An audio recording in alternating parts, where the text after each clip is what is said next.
anos de guerra mundial. A Diana, lembro-me apenas deste livro, haverá mais um livro do nosso antigo Presidente de Câmara, Dr. Carlos Branco Moraes, Angola, as espadas e a política, foi editado pelos Livros Lumiar, aqui há uns, em 2019, se não me engano, e que retrata alguns aspectos da guerra e da política em Angola nos anos 72 e 73, os anos precisamente em que o Dr. Branco Moraes Orlando. Mas não, recordo. Era assim alguns textos, às vezes, a não ser no Facebook e numa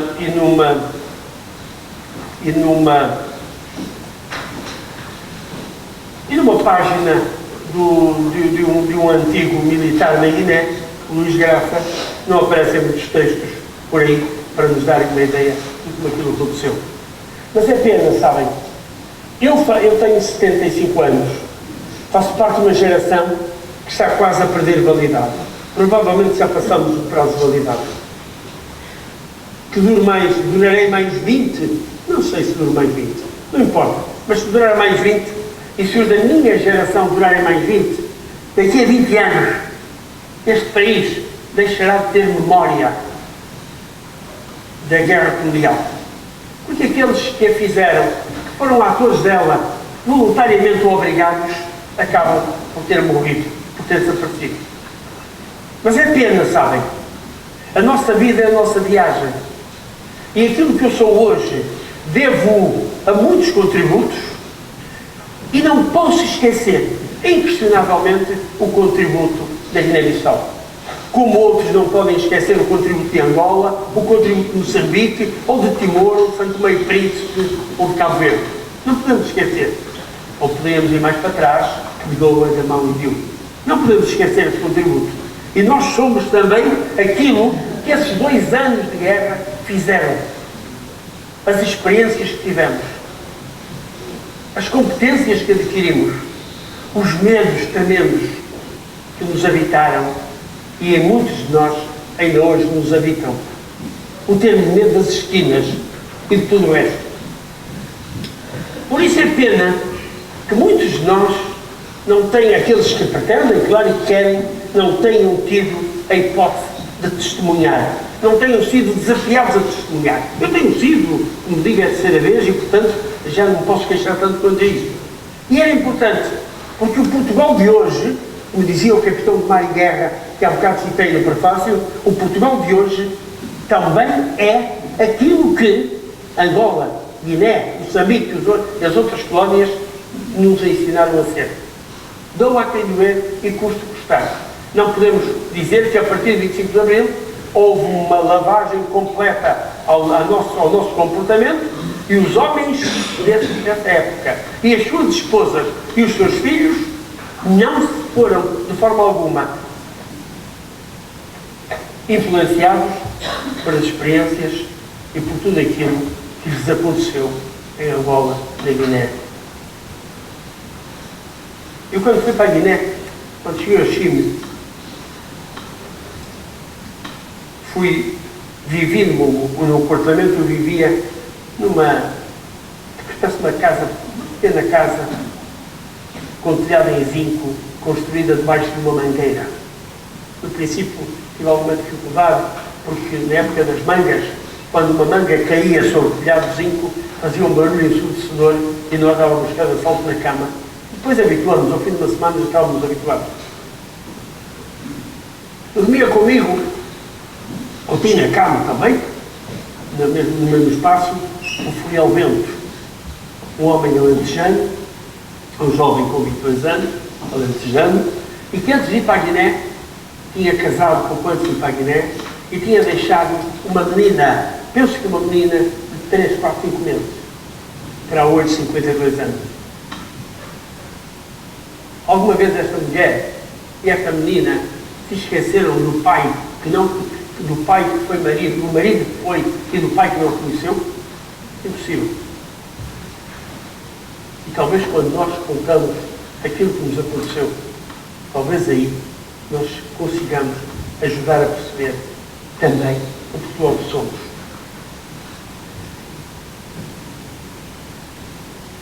Conhecer o testemunho dos que o quiseram fazer será conhecer um pouco melhor a nossa envolvente e dar a hipótese àqueles que o desejarem de exorcizar muitos fantasmas, muitos dos seus fantasmas e muitos dos nossos fantasmas. Como sabem muitos de vocês, eu vou à Guiné pelo menos uma vez por ano e ou duas, até porque faço cooperação com a Guiné. E muitas vezes quando falo a alguns camaradas, que foram meus camaradas militares, eles dizem-me: tu és doido, tu vais lá fazer o quê? Deixa-os morrer à fome, deixa-os morrer assim ou assado. Eles não conseguem entender que não era uma guerra nossa, era uma guerra dos políticos deste país, com os políticos. Não era uma guerra contra nós. Aliás, Amílcar Cabral disse isto várias vezes. A luta do país não é uma luta contra os portugueses, é uma luta contra os políticos portugueses, contra os homens da decisão política. Para terminar esta minha intervenção, deixai-me dizer-vos o seguinte. Ainda hoje, eu disse que havia poucas publicações, mas aqui há uns 5 anos, mas há algumas publicações nacionais, é o seguinte. E aqui há uns 5 anos, uma jornalista portuguesa, Catarina Gomes, publicou um livro cujo título é o seguinte: Furiel não é nome de pai. E neste livro está escrito o seguinte: é um sítio, e neste livro já na perspectiva dos guineenses, é o seguinte, na perspectiva dos guineenses está escrito o seguinte: é um sentimento por abandono. A ideia de se viver com um pai anónimo, que é um português militar, cria nestas pessoas um ressentimento, uma mágoa. O que é que se refere a jornalista? Que esta falta de informação, este medo que muitos de nós têm de falar, estas perturbações mentais. Há 2, 3 anos morreu um alferes da minha companhia, estava mentalmente completamente perturbado, e inclusive alcoolizado. Ele veio completamente alterado de África. O jovem Furiel dos Morteiros, que um dia apareceu no nosso aquartelamento, necessitando da sua companhia, da companhia da mulher, mandou-nos chegar lá. Por motivos vários, as coisas não correram bem. E ele tentou dar motivo em si mesmo. Isto interferiu com todos nós. Nós sofremos isto. Ele não morreu, como morreram esses 41, mas em todos nós morreu um bocadinho da nossa esperança, morreu um bocadinho da nossa certeza, morreu um bocadinho da nossa alegria, morreu um bocadinho da nossa confiança nas armas e tudo. Porque já não era o pai GC que nos matava, éramos nós que tentávamos matar. Todos nós tínhamos, permitido-vos contar esta história, uma lavadeira para a nossa roupa. E claro, os nossos afetos tinham que ser resolvidos. E portanto a lavadeira não nos lavava apenas a roupa. Não raro, lavávamos também a alma, lavando-nos o corpo. Desta lavagem resultou, em muitos casos, resultaram filhos. Que alguns chamaram restos de Tuca, mas passou um bocadinho à história com este título romântico de Os Filhos do Vento. Na Guiné, talvez umas 500 famílias com homens ou mulheres que são filhos do vento. Este livro que estava a falar, Furiel não é nome de pai, fala disso e diz assim, a certa altura: as filhas e os filhos de militares portugueses que participaram nos 3 teatros de guerra portuguesa em África sentem-se incompletos e meias pessoas, um limbo que ainda 45 anos depois é um dos últimos tabus para os pais anónimos e algo de estigmatização para os órfãos. O sentimento é o sentimento de puro abandono. A ideia de se viver com um pai anónimo, que é um português militar, cria nessas pessoas um ressentimento, uma mágoa, mas ao mesmo tempo, alguns deles põem-se a imaginar que se calhar o pai não soube que ele nasceu, que deixou a mãe grávida. E em alguns casos era mesmo verdade. Mas, diz a jornalista, eu acredito que na maioria dos casos os homens sabiam que as tinham deixado grávidas. Defende a jornalista. O tema é ainda pouco falado na sociedade portuguesa e apenas o blog Luís Graça e Camaradas da Guiné, apenas neste blog, se aflora o assunto numa espécie de caserna virtual em que este assunto é abordado só por homens, quase secretamente e em forma de graçola, subordinado ao tema Filhos do Vento. E agora permiti que vos diga. Eu fui abordado já 2 ou 3 vezes por africanos que queriam que eu ajudasse a descobrir o pai. Num dos casos, o homem, já com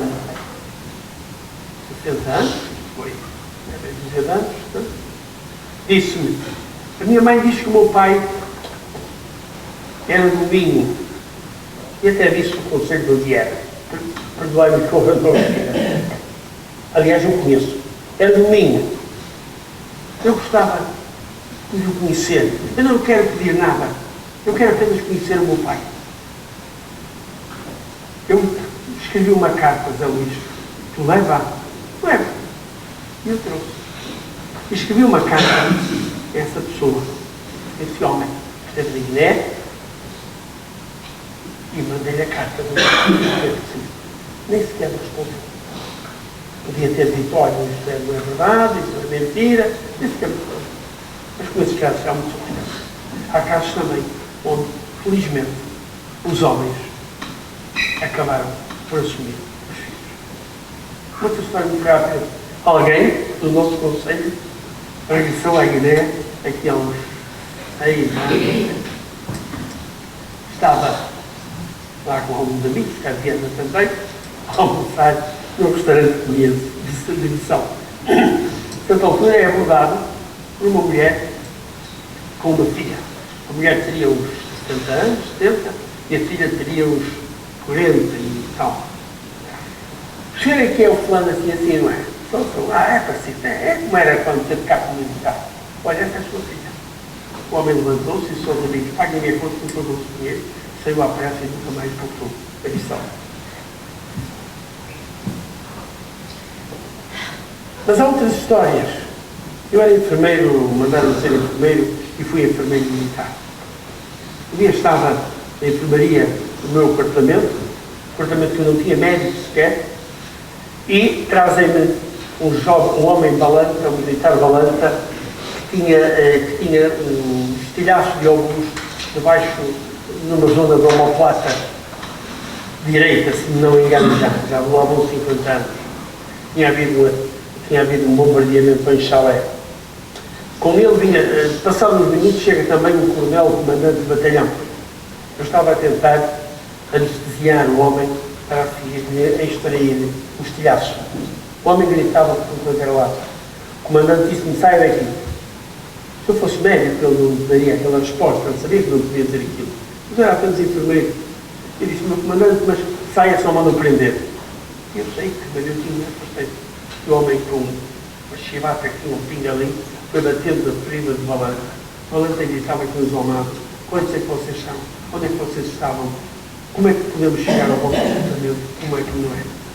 O homem não falou, mandou no helicóptero para a missão.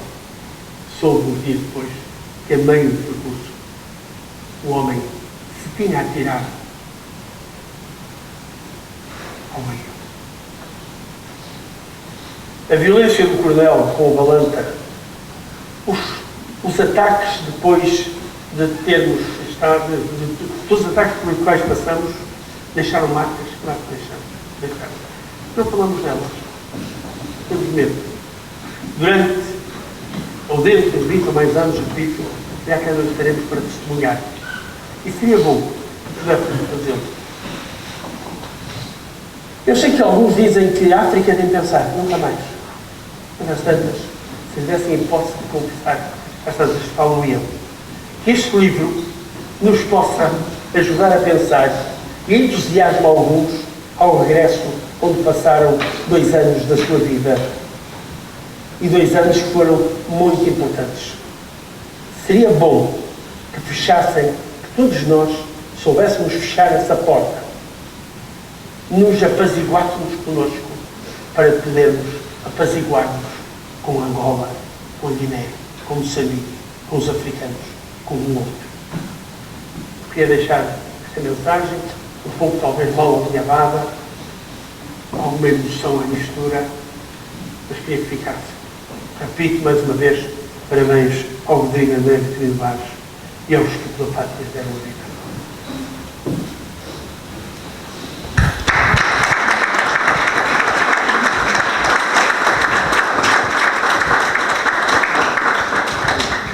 Uma apresentação com um discurso direto na primeira pessoa, uma pessoa que esteve na frente do combate e que, se porventura não viu o branco no olho do inimigo, gostava... Então, bom dia a todos.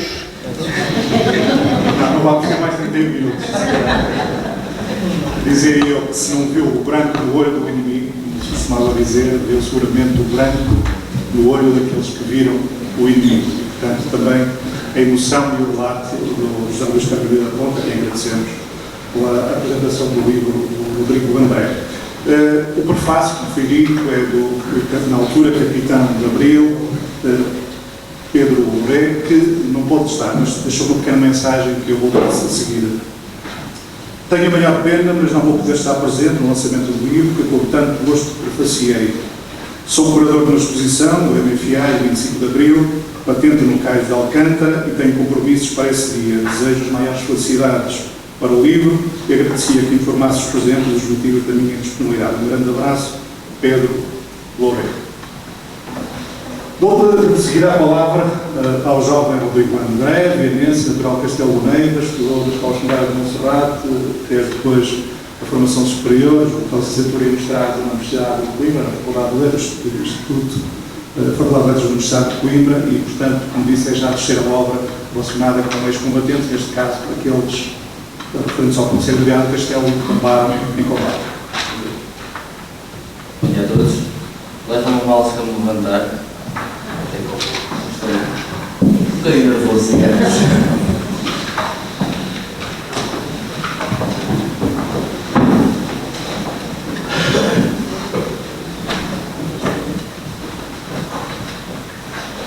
Sr. Presidente da Câmara Municipal de Arquitetos Nova, Sr. Vice-Presidente, Professor Manuel Vitorino, Excelentíssima Sra. Presidente da Assembleia Municipal de Monte Fora, Srs. Vereadores, os cumprimentos de todos os presidentes que estão aqui presentes, Major-General Francisco Rijo, Autoridade de Serviços Militares, Dr. Rui Viana, Diretor da Biblioteca Municipal de Viana do Castelo, e quero aproveitar para agradecer ao Professor José Carvalho pela apresentação.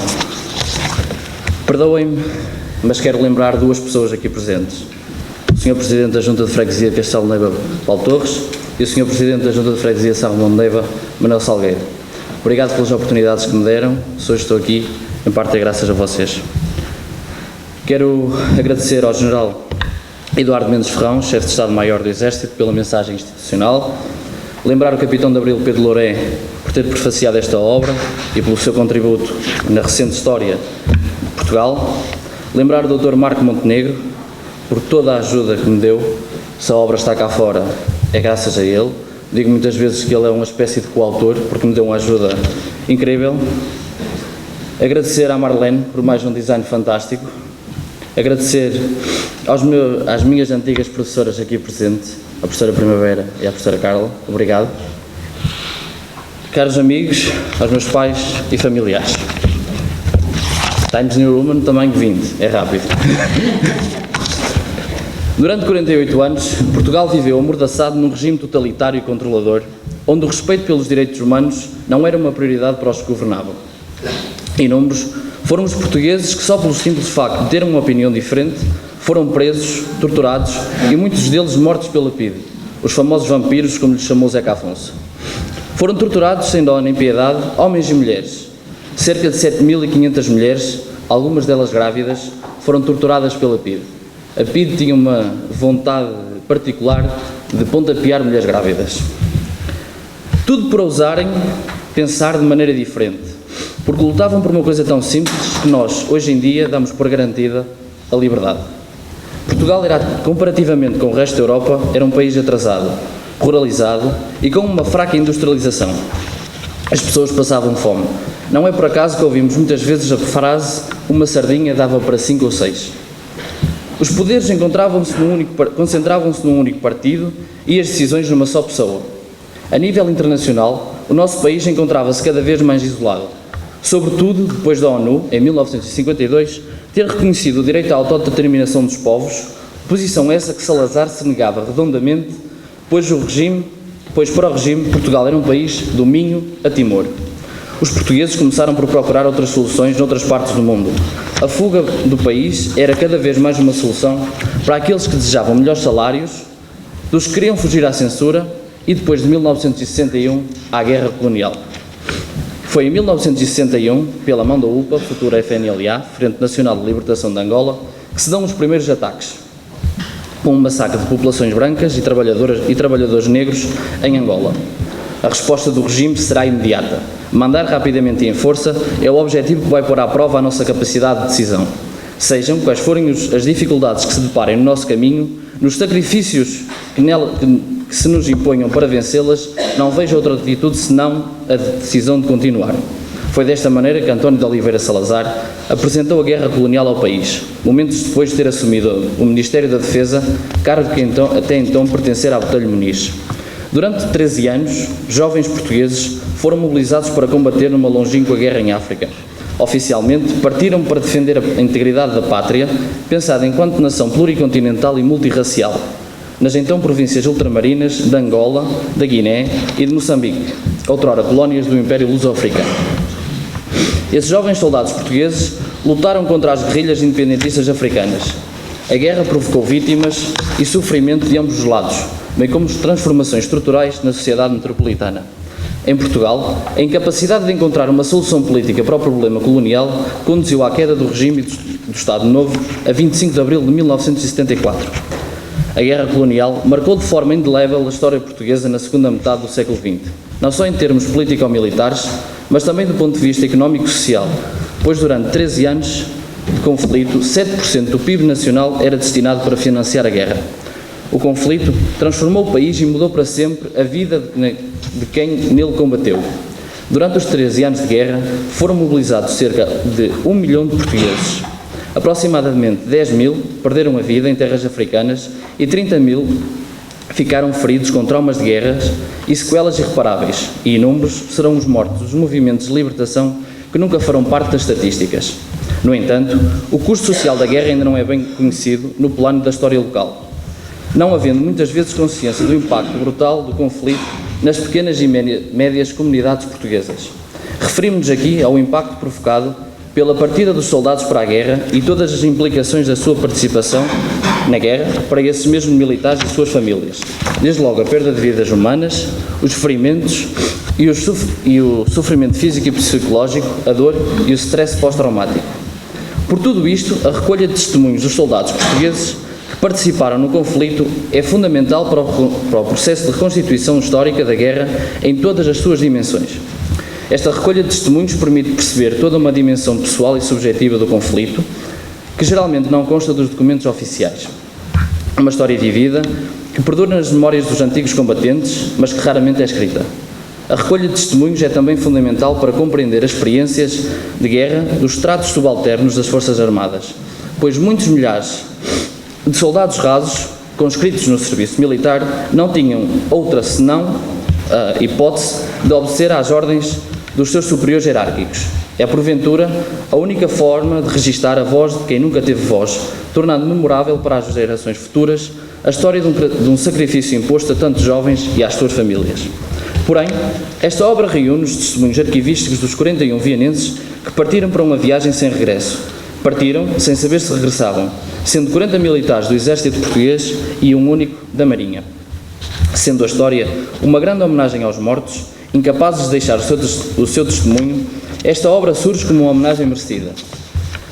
Não nos podemos surpreender com a gravidade que a guerra colonial representou para todos aqueles que a viveram de uma maneira tão próxima e sofredora. Não devemos esquecer nenhum dos intervenientes, desde nacionalistas a combatentes portugueses que sacrificaram vidas pela ganância de um só homem. Aliás, e a título de curiosidade, muitos portugueses que morreram em território africano nunca tiveram uma viagem de regresso. Transferir um morto de uma colónia para Portugal era exageradamente caro e demorado. Por isso, pelo que grande parte dos mortos em combate acabaram por ficar em África, sepultados ou a decompor-se no solo, portanto, esquecidos e menosprezados por Salazar. Por isso, celebrar Abril é celebrar estes homens que não puderam dizer sim ou não, pois estes não tinham voz. Por isso, celebremos e honremos o contributo destes para que a sua memória perdure e a história não os esqueça. Honremos a madrugada de Sofia de Melo Brainer, esperada, o dia inicial inteiro e limpo, onde emergimos do silêncio. Não deixemos que se estraguem as conquistas das pessoas que fizeram Abril, aquelas que José Mário Branco viu lutar e que levaram a história na mão. Minhas senhoras e meus senhores, que todos os dias sejam o primeiro dia do resto da nossa vida. Viva o 25 de Abril, viva a liberdade, viva a democracia.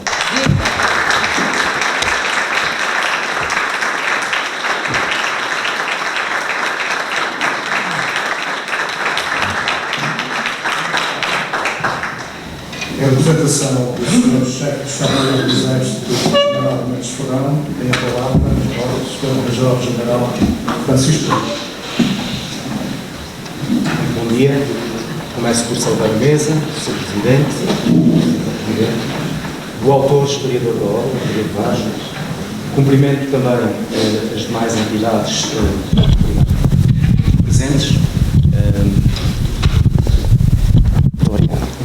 Sra. Presidente, ilustres convidados, minhas senhoras e meus senhores, a todos cumprimento muito cordialmente, transmitido a mais sentida honra pelo amável convite dirigido pela Câmara Municipal de Viana do Castelo ao Comandante do Exército para estar presente na apresentação do livro Uma Viagem Sem Regresso, os que pela Pátria deram a vida.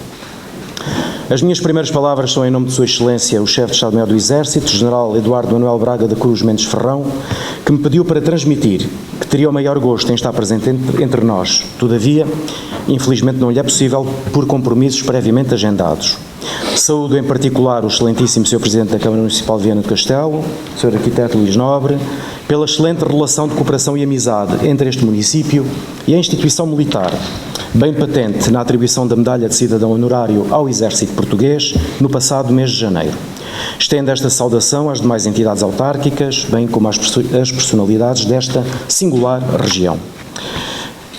É ocasião de felicitar o autor da obra aqui apresentada, o historiador Rodrigo Vaz, pelo notável esforço de pesquisa, nomeadamente no Arquivo Geral do Exército, do qual resultou uma importante contribuição para a perpetuação da memória dos militares vienenses, bem como um inegável enriquecimento do legado histórico do Exército Português, que deve ser valorizado e promovido. De facto, o Exército assume, em permanência, a sua condição de instituição secular, que respeita a sua história, pela manutenção da sua memória individual e coletiva, e nunca esquece quem nele serviu, bem como as respectivas famílias, e que merecem a continuada atenção e cuidado. Esta obra honra de forma indelével o nosso passado e quem nos antecedeu, servindo e cumprindo Portugal, pelo que enalteço todos os que estiveram na gênese desta iniciativa. Não tendo sido combinado com o prefaciador da obra, ou com o apresentador da obra, permitam-me que cite um parágrafo da mensagem redigida por Sua Excelência o General-Chefe de Estado-Maior do Exército na obra agora apresentada.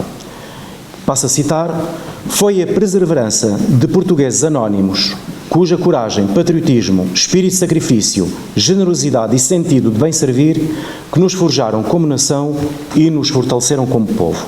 Fim de citação.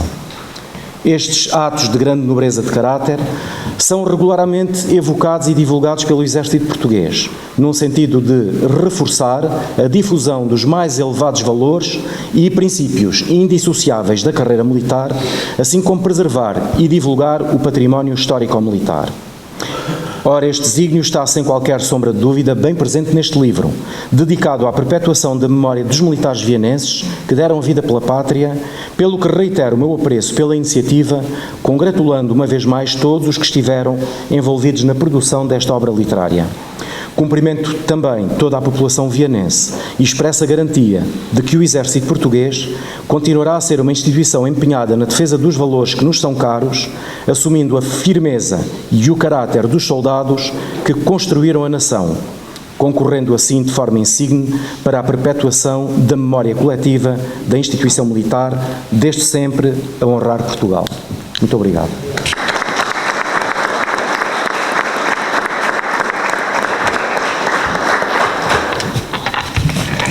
Finalizar, o Sr. Presidente da Câmara Municipal de Viana do Castelo, quer pedir o nome.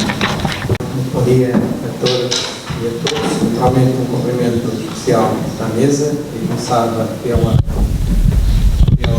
Silvino, Vice-Presidente da Câmara Municipal, mas também pelo Major-General Francisco José Fonseca Rijo, naturalmente em representação do Major-General do nosso Exército, e agradecer as suas palavras, a cooperação e também o que é a relação, a intensa relação, a profunda relação de respeitabilidade, mas também de compromisso, de partilha e de cooperação entre o município de Viana do Castelo e o Exército Histórico, mas também neste momento, e que a celebração do Dia do Exército de 2023 acho que ficou bem patente para o Exército, naturalmente, para as suas estruturas, mas também para todos os vienenses.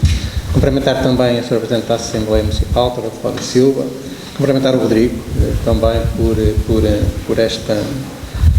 por esta disponibilidade e exemplo também para os nossos jovens, num momento em que celebramos os 50 anos da liberdade, mas também num tema que continua a ser fraturante, continua muitas vezes a dividir-nos e continua muitas vezes também a conter-nos no que devia ser efetivamente a coragem de interpretar foi esse momento, foi esse conjunto de acontecimentos e o impacto que teve, efetivamente, na sociedade portuguesa.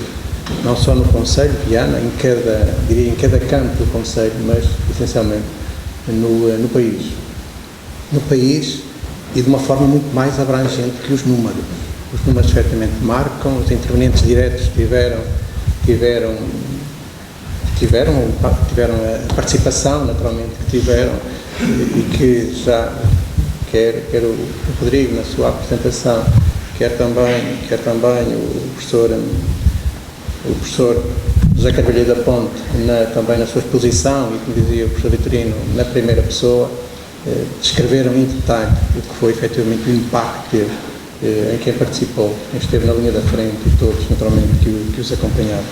Mas que impactou muito mais, as mais pessoas, as famílias, não são só 10 mil jovens, não é só um milhão de jovens que faleceram, mas 1 milhão de jovens que participou diretamente nos vários conflitos, foi as famílias, é muito mais alargado, numa muito mais alargada, e continua ainda hoje a impactar, a influenciar socialmente, e no momento em que nos devíamos concentrar, orientar no que era todos em conjunto, interpretar as dificuldades, interpretar talvez a solução menos conseguida no que é a interpretação geral, devíamos ter todos a vontade e a disponibilidade de não, no aproveitamento inarlógico, muitas vezes dos contextos políticos, tentarmos apropriar-nos de algum detalhe, de algum pormenor que não ajuda efetivamente a sarar esta ferida social que continua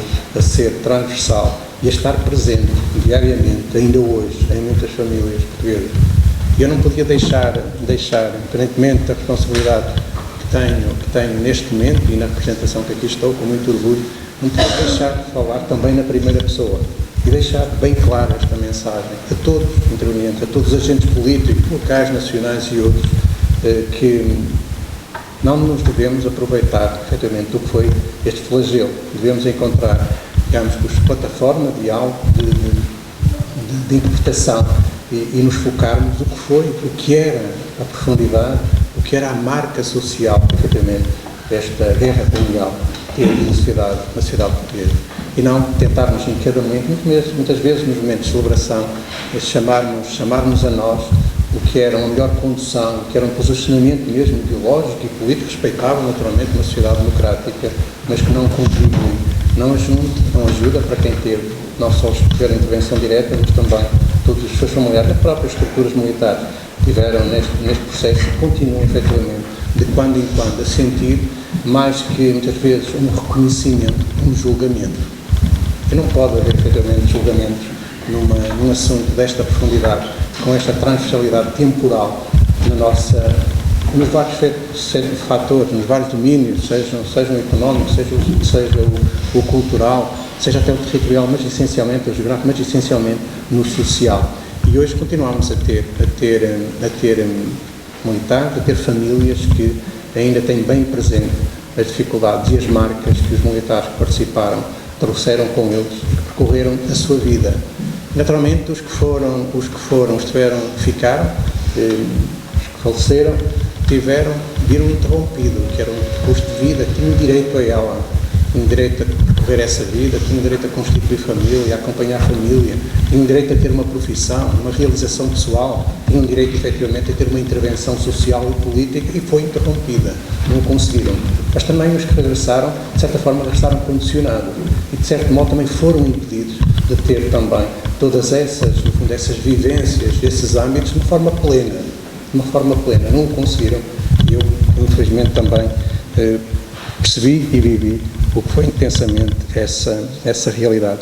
Por isso, acho que o grande desafio que nós podemos ter coletivo, que nos podemos dirigir a nós, mas também como coletivo, é efetivamente, uma vez por todas, interpretarmos o que foi, as decisões que tiveram que ser tomadas, naturalmente não nos focarmos nos detalhes, nas correções, mas essencialmente no que era a complexidade, o que eram as consequências, o impacto que isso estava a ter e que infelizmente ainda hoje tem. Por isso, Rodrigo foi com grande satisfação, com 3 meses de mandato, lancei o desafio em São Tomé de Leiva, na apresentação também, um livro em que já mostravas a tua disponibilidade e sensibilidade, e é importante ser um jovem, efetivamente, a pegar neste tema, ter a coragem de pegar neste tema, se envolver, fazer a intervenção que fez aqui, a mensagem que nos dirigiu, e efetivamente dessa mensagem, todos os decisores, todos os intervenientes, todos os atores da nossa sociedade, que no fundo querem liderar processos, querem liderar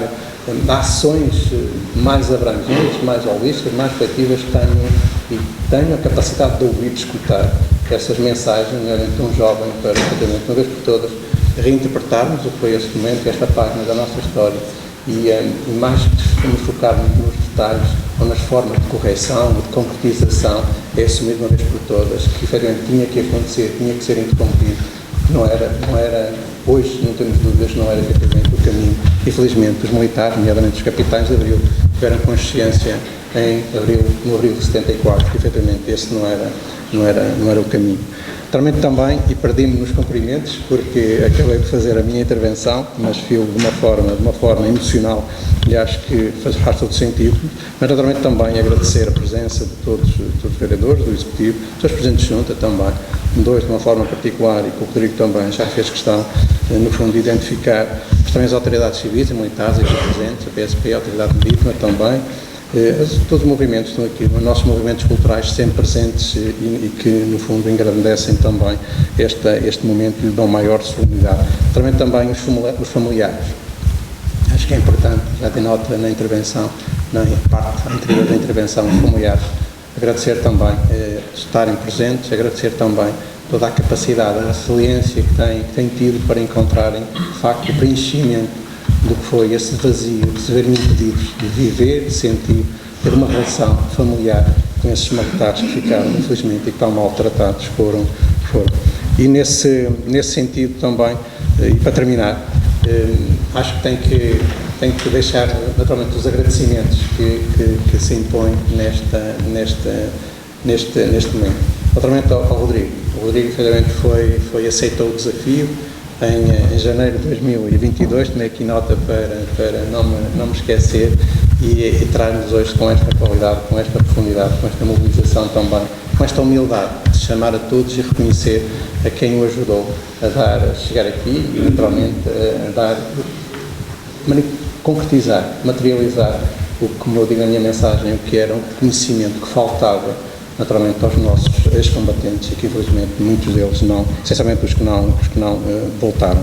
Naturalmente também ao Exército Português, não só pela presença, mas também pela disponibilidade e colaboração no trabalho de investigação. Sem a organização do Exército, sem toda a sua capacidade e disponibilidade também, seria muito mais complexo concretizarmos, no fundo, e ajudarmos o Rodrigo a proporcionarmos este momento que hoje estamos aqui, no fundo, a celebrar. E, naturalmente, na pessoa do Sr. General Francisco Vijo, reconhecer, no fundo, toda esta participação, essa disponibilidade e solicitar que leve esta mensagem de reconhecimento ao Sr. General-Chefe do Estado-Maior, Eduardo Mendes Ferrão, com amizade, porque ele sabe que, efetivamente, que é nesta condição também que este reconhecimento e este agradecimento parte de Viana do Castelo, naturalmente pessoalmente, mas de todos os vionenses. Agradecer também à Marinha, que teve aqui um papel também fundamental, uma vez que um dos militares tinha cumprido a sua missão nesse ramo das Forças Armadas e, naturalmente, também ao capitão Mário Guerra, Pedro Loureiro, que no fundo nos deu aqui um pouco o que foi a sua interpretação e o contexto dos acontecimentos que efetivamente vividos na primeira pessoa têm outra dimensão. Agradecer também à designer Marlene Rodrigues, aproveitar a agradecer ao Manuel Brado pela colaboração que teve nesta publicação. Naturalmente, uma vez por todas, porque esse era o grande objetivo, reconhecer e homenagear efetivamente os 41 guineenses que perderam efetivamente a vida no ultramar, mas também homenagear toda a sua família que viveu, que se viu privada de viver com eles, de constituir uma vida e um percurso e ter uma história de vida para contar com este flagelo que se viram obrigados e que foram remetidos. Naturalmente, para mim é com muita satisfação que estou aqui, que contribuí para que este momento se proporcionasse, que efetivamente o 25 de Abril foi importante. Celebrar o 25 de Abril é importante. Concretizar os seus 3 princípios, em que um deles era efetivamente a descolonização, é extremamente importante. Mas é importante também, cada um de nós, no nosso dia-a-dia, darmos continuidade.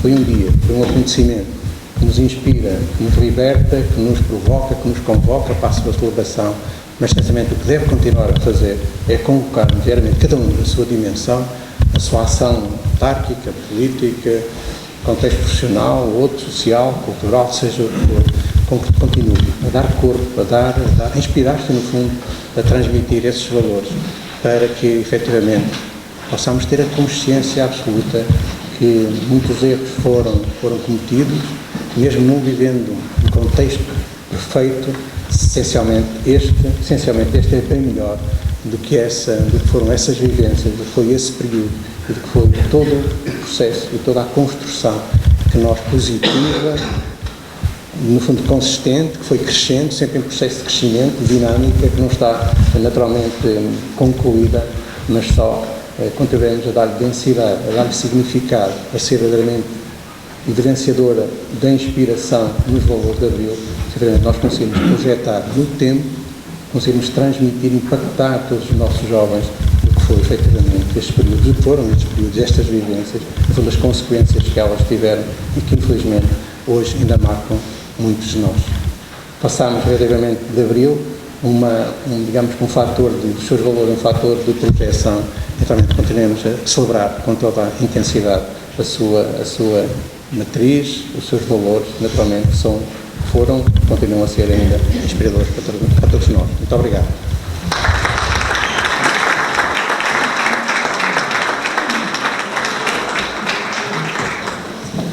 Mesmo a terminar, se me permitem, com a autorização do Sr. Presidente da Câmara, se pudesse ter trazido uma banda sonora para esta sessão, teria sido um tema de Samuel Barber, que alguns conhecem de vários filmes, entre eles o Platoon, Os Bravos de Plutão.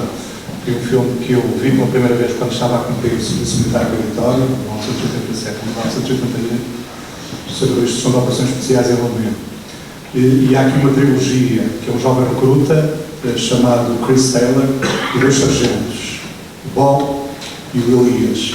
E neste filme, que não sendo sobre os militares portugueses, está lá toda a humanidade ou a falta dela. Portanto, se tiverem a oportunidade de revisitar, é uma boa forma de refletirmos e homenagearmos também esta viagem sem regresso, os pela pátria deram a vida, que é exatamente isso que o livro retrata. Obrigado pela sua presença. Sr. Presidente da Câmara, declara-se lá a sessão.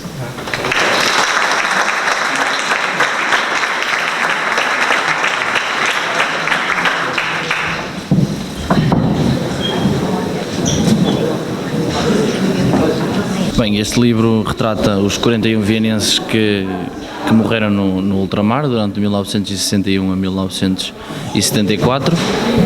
40 militares eram do exército português e sendo que um deles era da Marinha. Estes combatentes morreram e muitos deles ficaram sepultados no ultramar, como eu disse no meu discurso, portanto esquecidos e menosprezados pelo regime que os obrigou a ir. Este livro surge no âmbito das comemorações dos 50 anos da 25 de Abril, inseridas nas comemorações oficiais de Viana do Castelo. Foi um convite que o Sr. Presidente da Câmara, o arquiteto Luís Nobre, me lançou em 2022 e eu, obviamente, que aceitei e cá está o resultado. Este ano é o segundo. Este ano é o segundo, o primeiro foi o do Mosteiro de São Romão de Neiva e agora a cereja no topo do bolo nas comemorações dos 50 anos da Revolução dos Cravos.